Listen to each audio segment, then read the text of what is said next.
Hello and welcome to the first edition of the program this week. I'm Temitope Fagbemi. We begin the program with stories and happenings that made headlines over the weekend. From Mali's presidential runoff election to a failed attack in Egypt and the continuous rescue of migrants, here is a summary of weekend stories. On Sunday, Malians began voting in a runoff election in which President Ibrahim Boubacar Keïta is expected to beat Soumaïla Cisse, even though ethnic and militant violence has surged during his tenure. Polls opened in Bamako under the rain, adding to concerns that turnout could be low after the candidates who came third and fourth declined to support either presidential candidate. President Keïta took 41% of the vote in last month's first round, against nearly 18% for Cisse. In Egypt, security forces thwarted a suicide bomb attack on a church just outside of the capital, Cairo. Said on Saturday, a militant wearing a suicide vest was prevented from approaching a church in Kalibia, a governorate north of Cairo. He detonated his vest about 250 meters from the church, killing only himself. Islamist militants have claimed several attacks on Egypt's large Christian minority in recent years, including 2 deadly bombings on Palm Sunday in April 2017 and a blast at Cairo's largest Coptic cathedral in December 2016. A humanitarian ship rescued over 140 migrants from overcrowded wooden boats off the coast of Libya on its first rescue mission since it was caught in a standoff with Italy and Malta over their refusal to let rescued migrants ashore. Run by Franco-German charity SOS Méditerranée and Doctors Without Borders, the Aquarius rescued 25 migrants, including 6 women, from a small wooden boat about 25 nautical miles off the Libyan coast.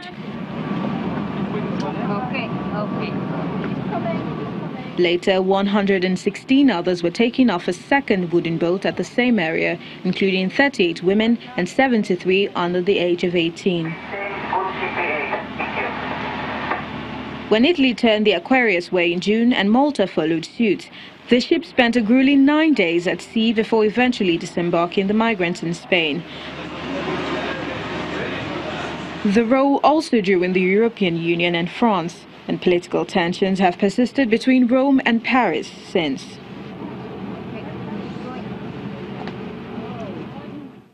Meanwhile, votes have been counted in Mali after yesterday's presidential runoff election. Officials say there was a low turnout of voters despite a massive security arrangement. One local observer group says less than a quarter of the electorate may have voted. International observers say they highlighted some irregularities, but they added that in general they've been satisfied with proceedings. President Ibrahim Boubacar Keïta, who is expected to win a second term, has dismissed the opposition's allegation of stuffed ballot boxes. Results of the election are expected within 5 days. In Zimbabwe, the ruling ZANU-PF party is expected to file a response in court today to the opposition's petition against the election of President Emmerson Mnangagwa. MDC alliance leader Nelson Chamisa said he has evidence to show that he was cheated out of the July 30 presidential vote. His party claims the poll was marred by mammoth theft and fraud. The judges of the Constitutional Court have 14 days to rule on the case. Meanwhile, President Mnangagwa has blamed the opposition MDC alliance for the violence that hit the capital, Harare, resulting in the death of 6 people. He told a massive rally at the celebration of Heroes Day in the capital that the violence was inspired by the opposition party. We, however, condemn the MDC alliance-inspired violence post our free and fair election, which resulted in the death of our innocent citizens. Joining us now to further discuss this is a lawyer and an African affairs analyst, Yinka Oyeniji. Thank you so much for joining us on the program. Thank you for having me. Now, how successful do you see the opposition's petition at the law court? All right. We should try also not to preempt proceedings of court, but there's no doubt that the margin of the supposed victory is too close to call. All right. So at best, you will still probably have a runoff election. So there are still, those options are still open-ended, and we may not be able to say that we really have had the last from those elections. Now, all of what is happening in Zimbabwe, the challenge, the suspended inauguration, what impact is it likely to have on the region, not just Zimbabwe? All right. Nigeria, for example, would probably have to take a cue from what is happening in Zimbabwe. Okay, elections are not won and lost just at the ballot box. You're probably going to have to resort to court processes and proceedings, all right, to be able to determine for a finality whoever has won elections. But first of all, it is a bit of victory for Zimbabwe that Mugabe was successfully ousted, all right, and then we have an opposition leader who is just 40 years old right now. So that shows the trend of governance. A cue has been taken from European countries, for example, France, which has a 40-something-year-old President Macron. And now the same is happening in Zimbabwe, that a 40-year-old will be contesting elections and result of that election. So it's not enough to stand in for elections. It is also important to be able to plan ahead for election petition and all of that. So the region will have to start looking outside these sit-tight leaders. They may not be able to continue for a long while yet. No, but generally in Africa, why do opposition parties always think that elections are rigged, especially when they lose them? I also said to you that we have since found also in Nigeria that rigging has become part of elections.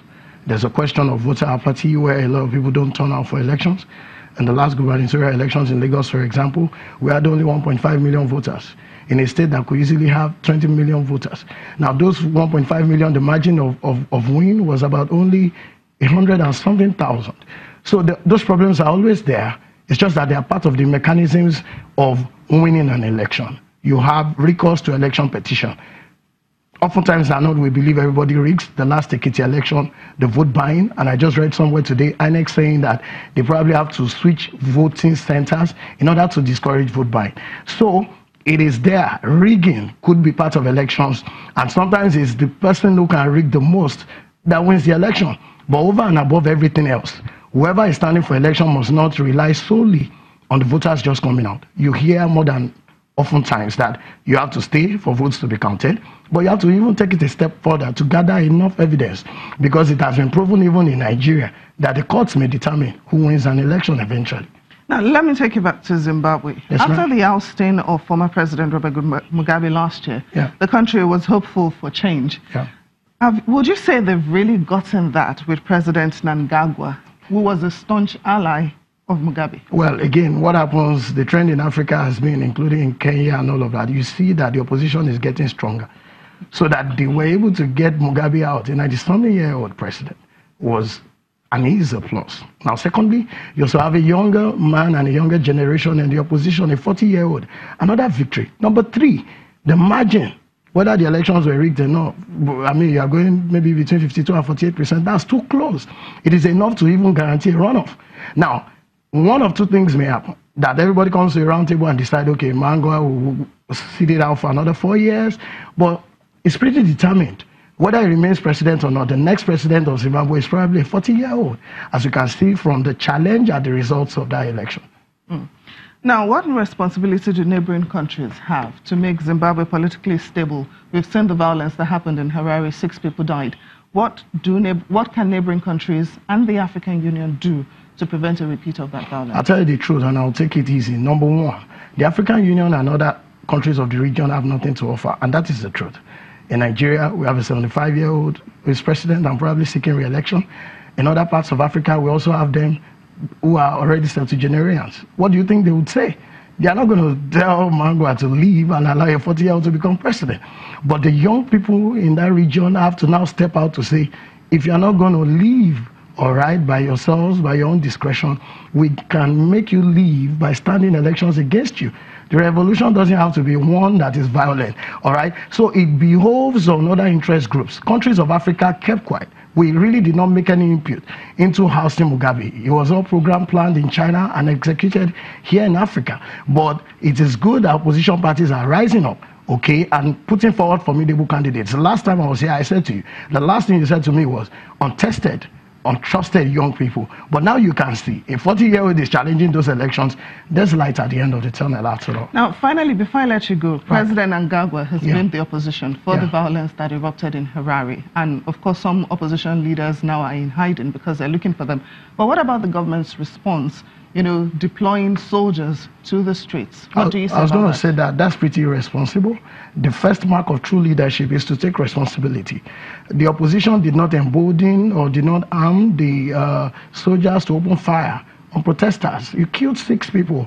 Somebody should already be filing complaints at the Human Rights Commission at the regional level. You don't kill people because they are protesting. And you will note that the president quickly took to his Twitter handle to disabuse and to speak out against the killing of those 6 people. But he should have taken responsibility. Investigations should go on, and culpable heads of agencies should be made to face the music. So it is irresponsible to pass the buck back to the opposition that had absolutely nothing to do. The first responsibility any leader, any president owes is to secure lives. It's in the oath of office, it's a pledge, and it's constitutional. When there's breakdown of peace and when you have insecurity, then the president must be blamed. It is irresponsible to pass that buck. Lawyer and African Affairs analyst Yinka Oyeniju, thank you so much for joining us. It's my pleasure. Thank you.